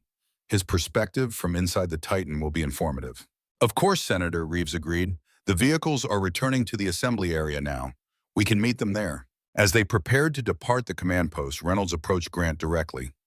Senator, despite the electronic warfare vulnerabilities demonstrated today, I hope you recognize the fundamental soundness of the Thunder Division concept. The issues we observed are correctable with system modifications. Grant regarded him with measured consideration. Mr. Reynolds, I've been involved with military procurement for 20 years. I've learned to distinguish between fixable issues and fundamental flaws. I'll reserve judgment until I've heard from all parties. Reynolds nodded, accepting this response, though clearly not entirely satisfied with it. Together they departed for the assembly area, where the Thunder Division vehicles were already arriving, dust-caked and bearing the marks of simulated combat. Blackwood emerged from the Titan's hatch, removing his helmet and wiping sweat from his brow. The desert heat combined with the intensity of combat operations had taken a physical toll, despite the tank's environmental systems. He climbed down from the massive vehicle, nodding to his crew as they likewise emerged, exhausted but satisfied with their performance. He spotted Reeves, Grant, and Reynolds approaching, and moved to meet them, his mind already organizing the observations and insights gained during the exercise. "Colonel," Grant greeted him, extending his hand. "Impressive performance out there." "Thank you, Senator," Blackwood replied, shaking his hand. "Though I'd characterize it as informative rather than impressive. We identified significant issues that need addressing." "Candid assessment," Grant noted with approval. "Walk me through your key observations." Blackwood gestured toward the Titan. "The basic platform is sound. Firepower, protection, and mobility exceed current generation vehicles in most respects.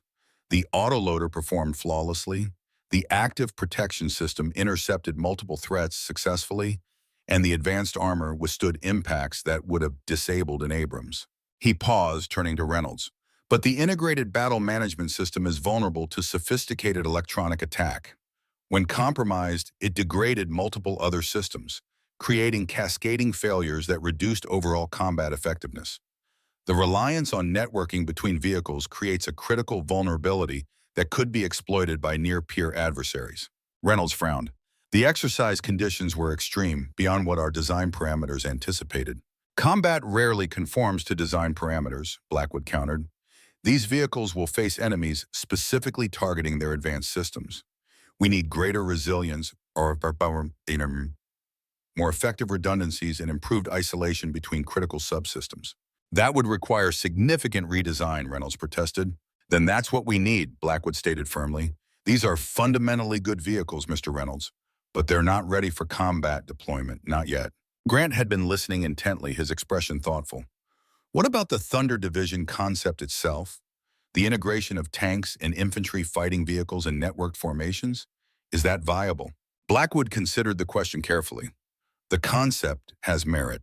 The combined capabilities of the Titan and Rangers create tactical options that current formations lack, but the implementation needs refinement, less reliance on constant data sharing, more emphasis on vehicles that can operate effectively even when isolated or electronically compromised." "So evolution rather than revolution," Grant summarized. "Precisely," Blackwood confirmed. "Build on proven foundations rather than assuming technology alone will transform warfare." Reynolds looked as though he wanted to argue but restrained himself in Grant's presence. Reeves stepped in diplomatically. "Senator, we've arranged for a detailed technical debriefing at the command center. The exercise controllers have compiled preliminary data that might address some of these concerns." Grant nodded. "I'd like to review that data, but first," he turned back to Blackwood. "One more question, Colonel. Based on what you experienced today, would you take these vehicles into combat as currently configured?" The question cut to the heart of the matter. Blackwood met Grant's gaze directly. "No, Senator, I would not. Not without significant modifications to address the vulnerabilities we identified today. American soldiers deserve better protection than these vehicles currently provide." A moment of silence followed this blunt assessment. Then Grant nodded, seemingly having reached a decision. "Thank you for your honesty, Colonel. That's exactly what I needed to hear." As they departed for the debriefing, Blackwood remained beside the Titan, running a hand along its dust-covered hull. Despite its flaws, the vehicle represented an important step forward in armored warfare. With the right modifications, it could indeed protect American soldiers on future battlefields. The question was whether the program would be given the time and resources to make those modifications, or whether politics and budget constraints would consign it to the long list of promising military technologies abandoned before reaching their potential. The answer, he suspected, would depend greatly on what Senator Grant decided in the coming days. Morning light filtered through the blinds of the secure conference room at the Pentagon, casting thin golden bars across the polished oak table. Frank Blackwood stood at the window, watching military personnel cross the courtyard below, each moving with purpose to their assigned duties. A week had passed since the National Training Center exercise, a week of intense data analysis and heated debates about the future of the Thunder Division program. Today, those debates would culminate in a formal presentation to the Senate Armed Services Committee, chaired by Senator Grant. The decision that followed would determine whether the next generation of American armored warfare would move forward or be consigned to the archives of abandoned military projects. The door opened behind him, and Blackwood turned to see General Reeves enter, carrying a leather portfolio and wearing the grave expression of a commander preparing for battle. "The committee convenes at 1300 hours, she said without preamble. "Grant has allocated 90 minutes for our presentation and questioning." Blackwood nodded, checking his watch. 3 hours, enough time for a final review. They moved to the table where technical reports and performance assessments were arranged in neat stacks. The NTC exercise had generated volumes of data, all of which had been analyzed, categorized, and compiled into a comprehensive evaluation of the Thunder Division concept. "Reynolds is making final adjustments to the presentation," Reeves said, opening her portfolio. "He's focusing on the technical solutions to the issues identified during the exercise." "And my role?" Blackwood asked, though he already anticipated the answer. "Tactical assessment and battlefield implications," Reeves confirmed. "Grant respects your combat experience. Your evaluation will carry significant weight." Blackwood picked up one of the reports, a detailed analysis of the electronic warfare vulnerabilities demonstrated at the NTC. "Has the investigation into the security breach made any progress?" Reeves shook her head, frustration evident in her expression. "Inconclusive. The intrusion was sophisticated enough to mask its origin effectively. Forensic analysis suggests it may have been state-sponsored, but that's hardly surprising." "And internally," Blackwood pressed, "any indication of who might have provided the OP4 with detailed information about our systems?" "Nothing definitive," Reeves replied carefully. "Though there are concerns about access patterns to certain files, the FBI is continuing their investigation." Before Blackwood could inquire further, the door opened again, admitting Marcus Reynolds. The engineer appeared tired, dark circles beneath his eyes testifying to long hours spent analyzing data and preparing countermeasures. Despite their professional disagreements, Blackwood had developed a grudging respect for Reynolds' dedication to the program. "The presentation is finalized," Reynolds reported, setting his tablet on the table. "I've incorporated the modifications we discussed, emphasizing the adaptability of the design to address the vulnerabilities identified." Blackwood studied him thoughtfully. "And what's your honest assessment, Reynolds? Can these vulnerabilities be addressed effectively?" Reynolds met his gaze, the hostility of their earlier interactions somewhat diminished by the shared experience at the NTC. "The electronic warfare vulnerabilities, yes. With system isolation, hardened communications, and improved redundancies, we can make the integrated network significantly more resilient. But," Blackwood sensed the reservation in his tone, "but it will require time and additional funding," Reynolds admitted, "and some compromise on the level of automation initially deployed." An important concession from someone who had previously advocated for maximum automation of combat functions. The NTC exercise had apparently convinced Reynolds that Blackwood's emphasis on human control of critical systems had merit, at least in the short term.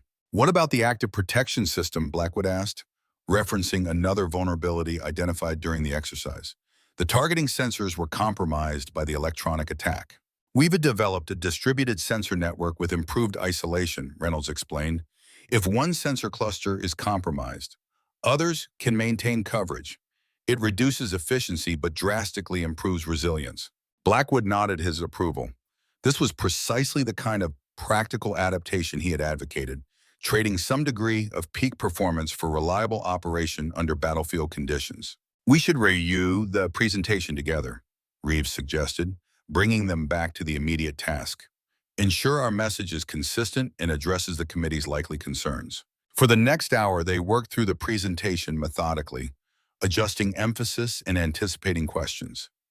Despite their different perspectives, they found common ground in their commitment to fielding the best possible equipment for American soldiers.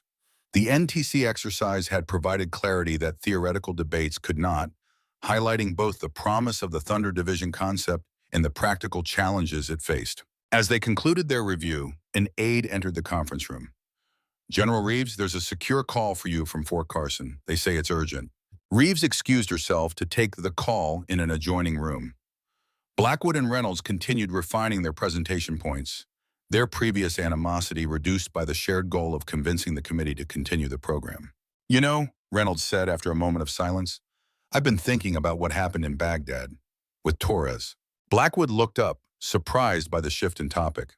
What about it? Reynolds set down his tablet, his expression reflective rather than angry. I blamed you for years, thought if you'd let us advance as Miller wanted, Torres might still be alive. That guided everything I did afterward, trying to develop systems that would protect soldiers better than human judgment. And now, Blackwood asked quietly, the NTC showed me there are no perfect solutions, Reynolds admitted. Technology fails. Automation has limits. What matters is adaptability, the ability to function when systems degrade. That's something I hadn't fully appreciated.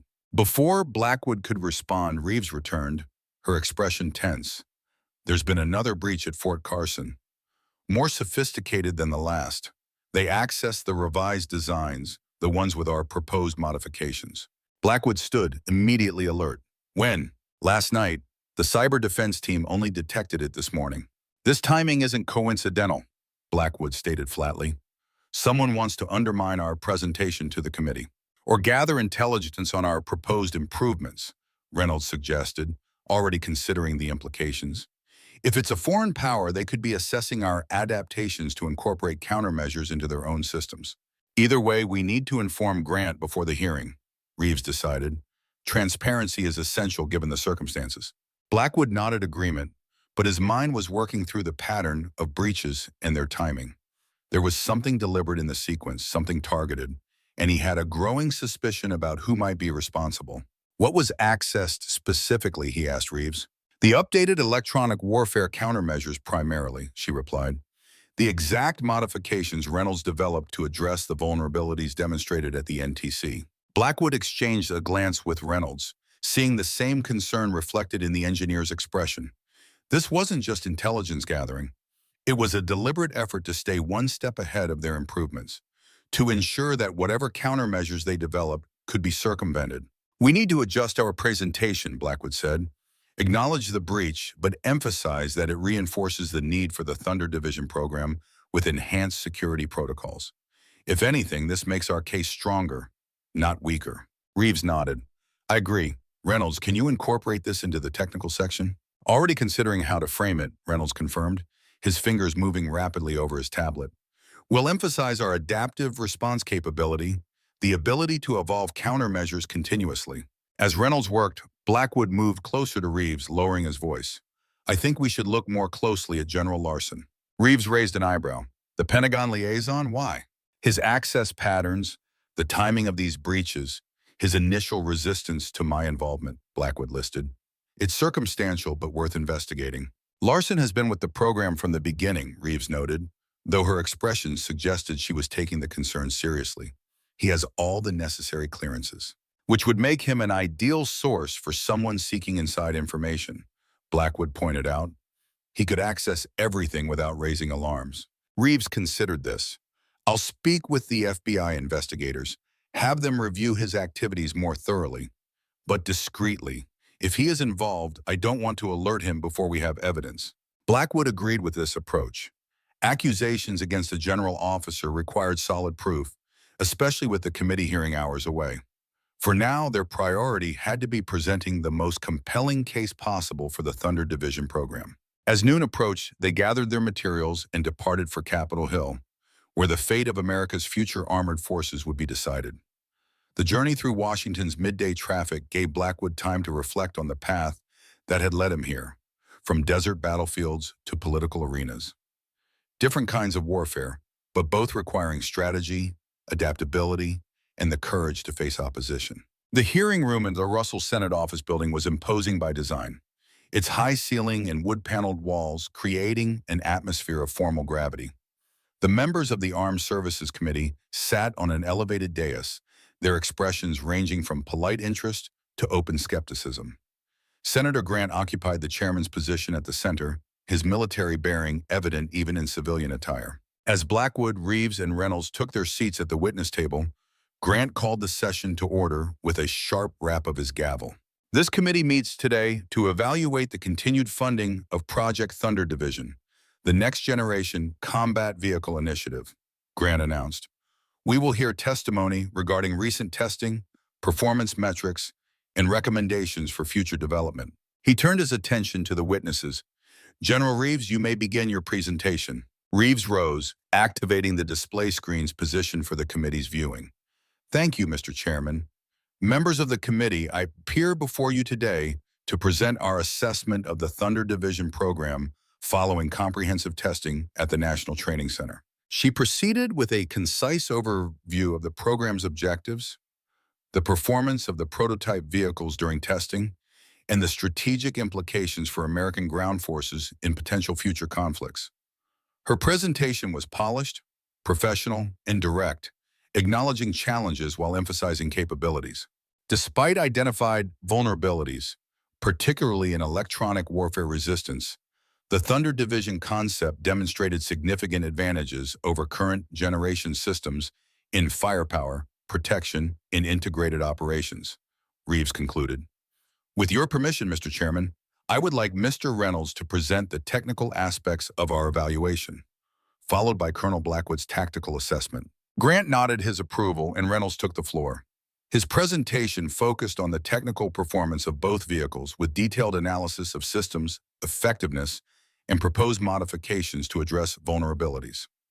He was in his element, translating complex engineering concepts into terms the committee members could understand while maintaining technical accuracy. The electronic warfare vulnerabilities identified during testing, while significant, can be addressed through system architecture modifications, Reynolds explained, displaying schematics of the proposed changes. By implementing distributed processing, hardened communications, and improved isolation between critical subsystems, we can achieve the desired network integration while maintaining resilience against electronic attack. He paused, then addressed the recent security breach directly. We must also note that there has been a second cybersecurity incident involving program data. This underscores the need for enhanced security protocols, but also confirms that potential adversaries recognize the strategic advantage these systems represent. They would not expend resources attempting to compromise the program if they did not consider it a significant threat to their military capabilities. The committee members shifted in their seats, some exchanging concerned glances at this revelation. Senator Walters, a former Navy officer known for his skepticism regarding large defense programs, leaned forward. Mr. Reynolds, are you suggesting that these breaches actually justify continuing the program rather than indicating fundamental security failures? I'm stating that they confirm the strategic value of the technology, Reynolds replied steadily. All defense programs face intelligence threats. The solution is enhanced security, not abandonment of critical capabilities. Grant intervened before further questioning could derail the presentation. We'll have time for questions after all witnesses have testified. Please continue. Reynolds completed his technical assessment, emphasizing the improvements already implemented and those planned for the next development phase. As he concluded, Blackwood prepared to deliver the most critical portion of the testimony, the battlefield implications that would ultimately determine the committee's decision. Colonel Blackwood, Barty Grant addressed him, you personally commanded the Titan tank during the NTC exercise. Please provide the committee with your assessment of the Thunder Division concept from a combat perspective. Blackwood rose, conscious of the weight his testimony would carry. Unlike Reeves and Reynolds, his perspective was that of the warfighter, the commander who would have to lead these vehicles into combat. Mr. Chairman, committee members, I approach this assessment from the perspective of someone who has commanded tanks in combat across multiple conflicts. My evaluation is based not on theoretical performance or technical specifications, but on practical effectiveness in realistic combat conditions. He paused, ensuring he had their full attention before continuing. The Thunder Division concept, combining the Titan main battle tank and Ranger infantry fighting vehicles in networked operations, represents a significant advance in ground combat capabilities. The integration of these platforms creates tactical options that current formations lack, enhancing both offensive and defensive operations. Blackwood advanced to the next slide showing combat footage from the NTC exercise. However, as demonstrated during testing, The current implementation has critical vulnerabilities that must be addressed before deployment.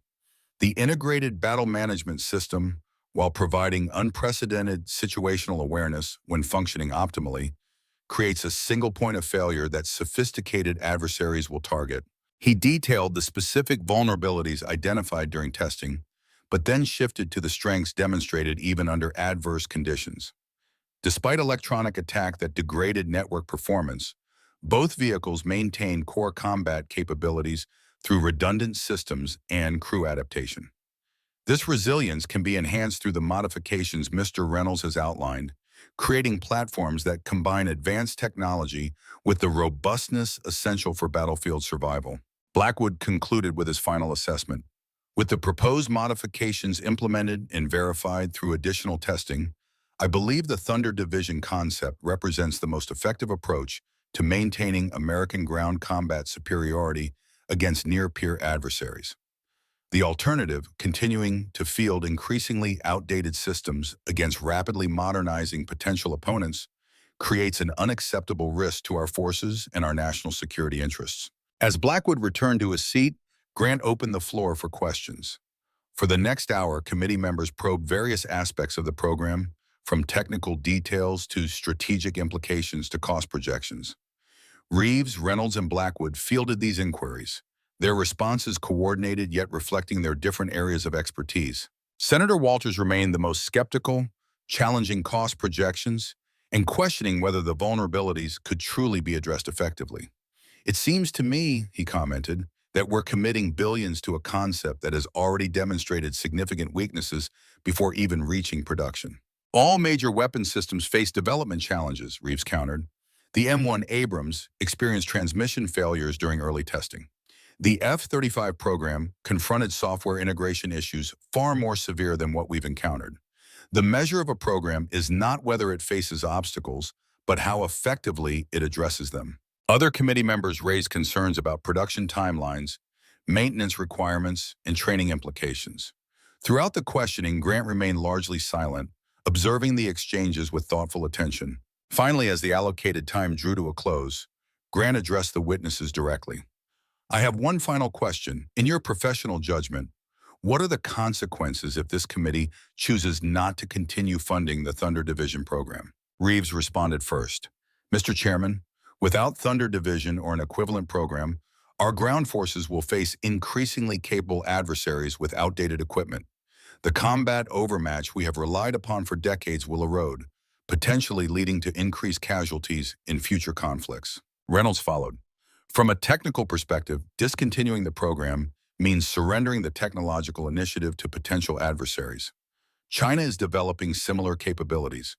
If we abandon our program, we will face their advanced systems with obsolete counters. Blackwood delivered the final assessment. Senator, this ultimately comes down to a simple question. Are we willing to send American soldiers into battle with equipment we know to be outmatched by our adversaries? Because that is the choice before this committee. The Thunder Division program requires refinement, not abandonment. The alternative is accepting casualties we could have prevented through technological superiority. Grant nodded, his expression revealing nothing of his thoughts. Thank you all for your testimony. This committee will now move to closed session to discuss our recommendation.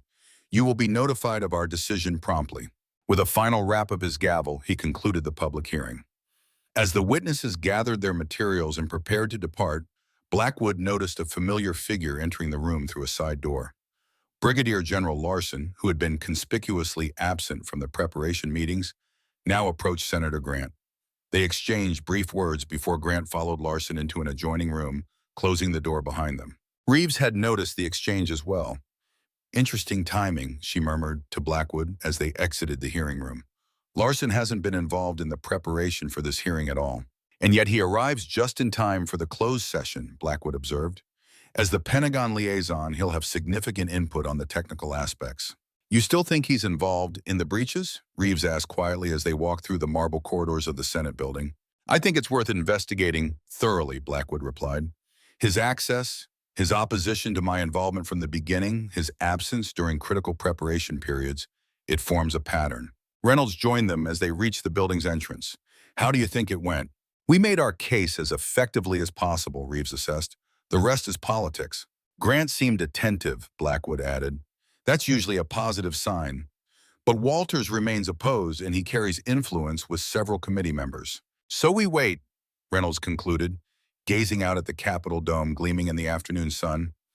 Everything we've worked for, decided by people who've never commanded a tank in combat or designed an integrated weapon system.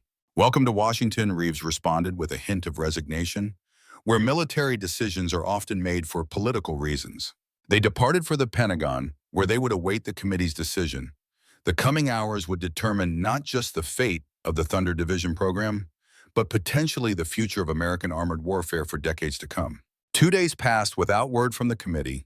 Blackwood spent the time reviewing technical data from the NTC exercise, identifying additional improvements that could enhance the vehicle's combat effectiveness. Despite the uncertainty hanging over the program, Reynolds and his engineering team continued refining their designs, focusing on the electronic warfare countermeasures that had proven most critical during testing. On the morning of the third day, Reeves summoned them to her office. Her expression as they entered told them nothing of what to expect. The committee has reached a decision, she announced once they were seated. Senator Grant just called to inform me personally. Blackwood and Reynolds exchanged glances, both tensed for the verdict. They're recommending continued funding, Reeves revealed, but with conditions. The full production decision is delayed by 12 months to allow implementation and testing of the modifications we proposed. In the meantime, we're authorized to produce 6 more prototype vehicles, 3 Titans and 3 Rangers, for expanded field testing. Relief washed over Reynolds' face. That's actually better than I expected. We'll have time to perfect the electronic warfare countermeasures and test them thoroughly. There's more, Reeves continued. Grant specifically requested that Colonel Blackwood remain as tactical advisor for the duration of the testing period. His assessment was apparently quite influential with several committee members. Blackwood nodded, accepting the extended assignment. And the security breaches? That's the other condition, Reeves said, her expression growing more serious. The committee has authorized a comprehensive security review of the entire program. All personnel will undergo enhanced background checks, and access to critical systems will be restricted further.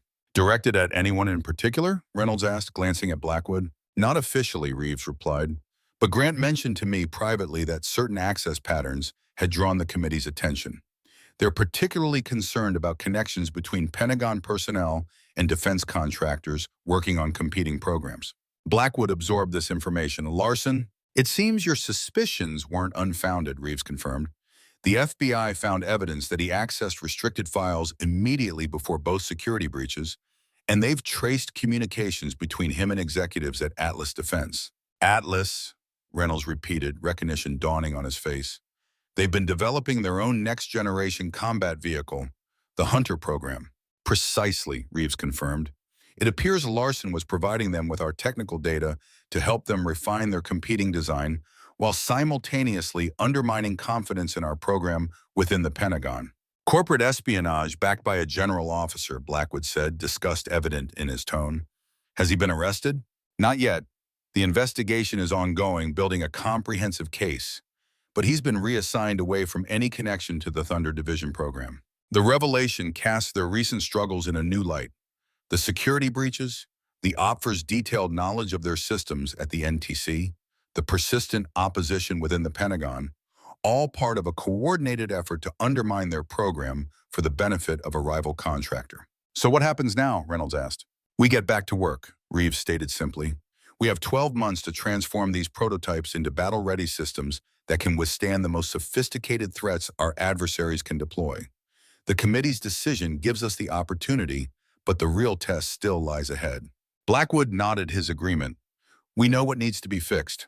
Now we implement the solutions and prove they work. Together, Reynolds added, extending his hand to Blackwood, your experience, my technical knowledge. We make these vehicles worthy of the soldiers who will command them. Blackwood shook his hand, their former antagonism replaced by mutual respect forged through shared challenges. Deal. 3 months later, Blackwood stood on a hill overlooking the Thunder Division test range at Fort Carson. Below him, 3 Titan tanks and 3 Ranger IFVs maneuvered in coordinated formation, executing the tactical scenarios he had designed to test their improved systems. The vehicles moved with predatory grace, their advanced suspension systems handling the rough terrain with ease while maintaining precise fire control. Reynolds approached, climbing the hill to join him in observing the exercise. In the months since the committee hearing, they had developed an effective working relationship, each contributing their expertise to strengthen the program. Electronic warfare test begins in 5 minutes, Reynolds reported.